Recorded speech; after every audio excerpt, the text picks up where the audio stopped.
Hello, Steel Nation, and welcome to my 3-round mock draft.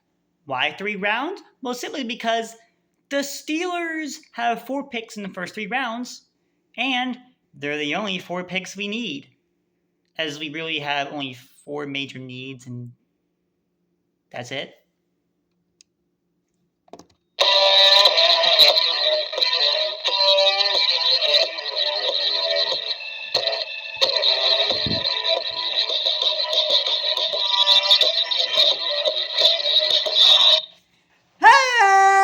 Hello, Steelers Nation! Welcome to another episode of Steelcast, the podcast where you don't have to be a Steelers fan, but it sure does help out. I'm your host, Zach.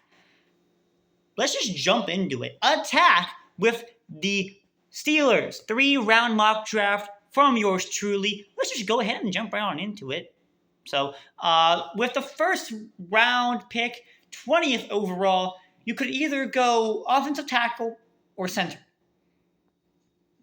But we're going to go tackle here with the first pick. We're taking Amarius Mims, tackle out of Georgia, to play on the other side of Broderick. Now, you might be wondering why, when you could just take Jackson Powers-Johnson at 20, a very good scheme fit, and I would agree. However, there are a lot of really good tackles in this class, like really, really good, and most of them are first-round talents. And the chances of getting a starting caliber one in the second round are not super, super low, but they're not as good as a chance as you get in the first round. Whereas in the second round, you're still going to get a number 2 or 3 center that's a first round grade that's going to be starting caliber. So, we're taking tackle first round. And like I said, Amarius Mims played with Broderick in Georgia. He can play on the other side of Broderick. He can learn from his old teammate. It'll be like a reuniting of brothers. And we all know how the Steelers love their brothers. You know, the Haywards, the Watts. Need I go on? Anyways. Oh, and the Herbigs, too. And you can't forget about the Herbigs. Now, moving on to the second round, pick 51, I'm pretty sure it is. And we got the Steelers taking Zach Frasier, center out of West Virginia, which is actually the number 2 center in the draft. Can't get Jackson Powers-Johnson out of Oregon? Just take the next best option. Simple as that. And the O-line after that, looking real good. Probably the best it's ever looked in quite some time. And that's coming from me. And I know hardly anything about draft, scouting, anything like that. Like, this is my first year actually trying to do it. So, I haven't looked at a lot of film. But I know that the offensive line is going to be good after all this is said and done. Now, moving on to round 3. And the first pick, which is pretty sure pick 78, if I'm not mistaken. And I got the Pittsburgh Steelers taking wide receiver Malachi Corley. Did I get that last name right? I'm pretty sure I did. Wide receiver out of Western Kentucky, and that part I know I got right. He was one of the few people that the Steelers actually talked to during their scouting at the combine. And the scouts, Pro Football Focus has labeled him as a young Deebo Samuel. Remember, we tried to trade for Brandon Ayuk, which is still on the table, by the way. Probably be like a first-round pick swap plus maybe like a third rounder. Probably. But even still, we would have to pay this guy, and we wouldn't have to pay Malachi hardly anything because he'd be on a rookie deal. So you just get a younger Deebo in a young wide receiver room that doesn't cost much money, and having Russell Wilson throwing them balls. Imagine that. Oh yeah, things are getting spicy. And of course, Russell Wilson was deemed the caliber starter. I just want to make sure that's clear. Justin Fields is going to be the number 2. There will be no QB competition this year.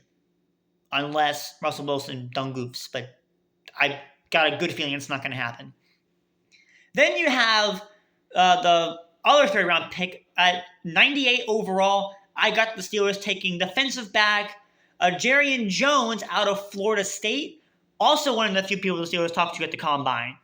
And he's a really good scheme for the Steelers. He can play on the other side of JPJ. And we lost a lot of defensive backs in free agency. We still have Levi Wallace, I'm pretty sure. But all the other ones up and left. So we really got to make sure we fill up that room. We started with Dante Jackson. But that's just a start. We need more. And Jarrian Jones is a very, very good start. But what about the other 3 picks? What are my predictions for those? Even though I'm not going to put a player to them. Well, the 4th round pick at 119, you could go Luke McCaffrey with wide receiver. But my big prediction is defensive line. I know that the Steelers really like to get defensive line early, but with the 4 glaring holes we have on our team, we need to address those first. So the earliest you can really get defensive line is 119 in the 4th round. And even so, that's pretty good, considering the Steelers are really good at drafting defensive line talent, even in later drafts. And we'll get to that here in a little bit. For the 6th round picks, I do think the Steelers are going to double down on defensive back at some point. They could even do that with the 119 pick if they wanted to. I wouldn't give a care in the world. I would actually be pretty happy about that. But I'm predicting more corner and maybe edge. They could also even double down on receiver. I'd be happy about that too. Because edge, we do have Marcus Golden and Nick Herbig as edge depth, which, by the way, really good edge depth, along with TJ Watt and Howard Highsmith. But TJ Watt gets hurt a lot as of late. So, yeah, edge is unlikely, but it's not out of the question. But those are my predictions for those later round drafts. Also, Steelers news for free agency: Justin Simmons wants to sign with Pittsburgh. If he does, DeMonte Casey is probably going to get cut. But if he does, Minkah Fitzpatrick, Justin Simmons, Deshaun Elliott, I'm just saying, would be a pretty good safety room. Also, keep a lookout for Tyler Boyd after the draft. We won't be signing him before the draft, but if no one takes him, he might sign for the $5 million, which is why I'm assuming the Steelers won't double down with wide receiver in free agency, because I don't think they're done with wide receiver during free agency. So that's why I'm saying defensive back will be the double down, if there is one. But yeah, let me know what you think down in the comments below. Who do you have for the Steelers going in the first 3 rounds? What are your predictions for the final 3 picks? And you can even put players to them. I don't mind at all. What are your thoughts about Justin Simmons and Tyler Boyd's becoming Steelers? And let me know how you think the rest of free agency is going to turn out. But that's all I have from now. I'm your host. My name is Zach Attack. And as always, you're in Steelers country.